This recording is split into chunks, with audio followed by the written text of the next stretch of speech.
Julien, défaite très décevante de l'OM contre l'Atalanta mercredi soir. On va oublier un petit peu la question de l'arbitrage et se concentrer sur ce visage très décevant.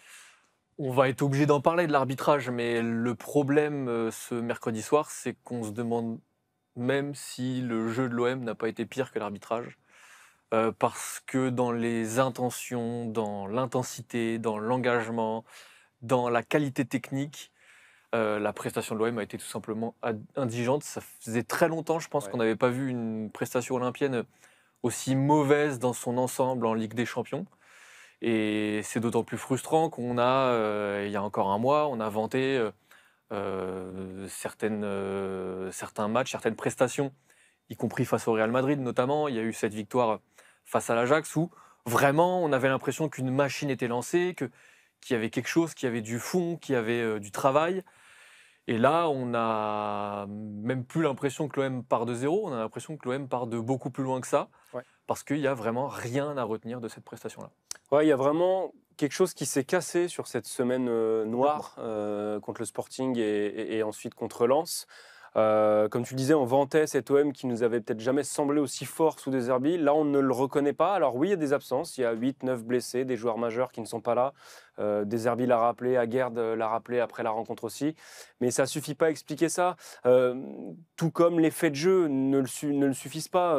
Il y en a eu à peu près à tous les matchs de l'OM, en tout cas sur les 3 défaites de l'OM cette saison en C1. Contre le Sporting, il y a cette exclusion où on pourra toujours revenir sur le premier jaune un peu sévère d'Emerson et l'exclusion qui change complètement le match. Contre le Real, il y a encore des histoires de penalty.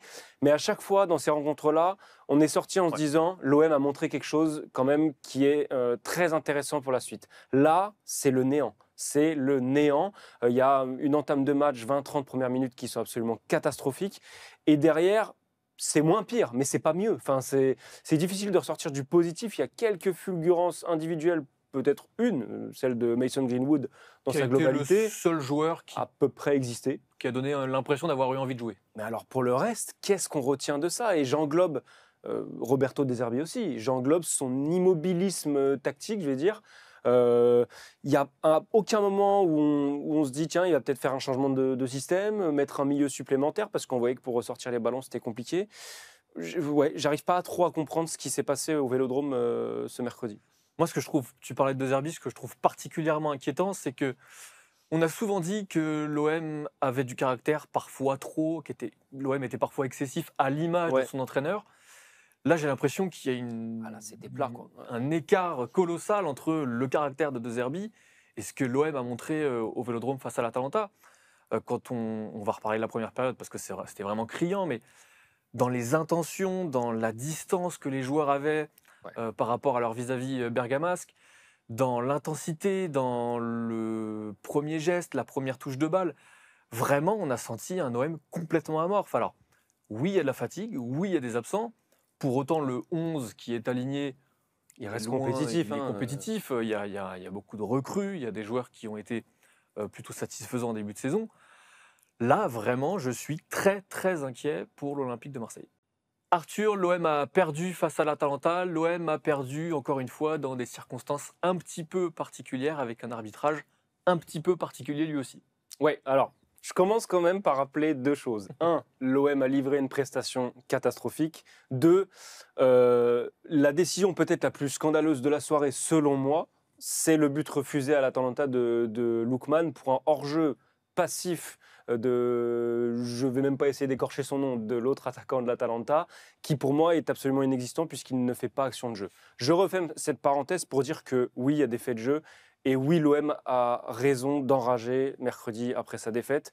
On pense évidemment en premier lieu à cette 90e minute de jeu, cette main d'Ederson complètement décollée, dans une position qui, selon moi, n'est pas naturelle. On rappelle qu'il y a 2 critères, hein, c'est l'intentionnalité de la main. Là, en l'occurrence, celui-ci, on peut l'enlever, parce que je ne pense pas qu'il fasse exprès de faire une main, étant donné que ça rebondit d'abord, enfin, c'est un contrôle raté qui finit sur sa main. Le deuxième critère, c'est donc l'augmentation de la surface du corps et dans une position non naturelle. Ça, pour moi, ce critère, il doit être retenu. Il doit être retenu, c'est une chose, il y a la question de l'interprétation, c'est une chose, et il y a la question de juste aller checker ça à la vidéo. Et ça, pour moi, de ne pas voir l'arbitre se diriger vers la vidéo, c'est peut-être le plus scandaleux dans l'histoire. Oui, et ce qui est toujours étrange, c'est l'hétérogénéité aussi de l'arbitrage. On a parfois des arbitres qui ont un peu trop tendance justement à aller revoir la vidéo pour des choses qui semblent évidentes. Et puis il y a des arbitres qui, eux, ne prennent pas la peine ou qui ne sont pas sollicités pardon, pour aller revoir les images. Là, on était dans cette inverse-là. Il y a évidemment cette action-là qui est litigieuse. Il y a aussi une autre main Ouais. qui, celle-ci, est collée au corps, mais on a quand même le geste justement de Bah là, ouais, c'est l'intentionnalité ça. qui peut, c'est encore une fois sujet à interprétation, mais en tout cas, c'est une action qui méritait sans doute que l'arbitre s'y attarde un peu plus. Donc, une nouvelle fois, Marseille a été plombé par l'arbitrage, même si, encore une fois, tu as eu raison de le rappeler, il y a ce but refusé, enfin plutôt annulé à Ademola Lookman qui aurait normalement dû être accepté.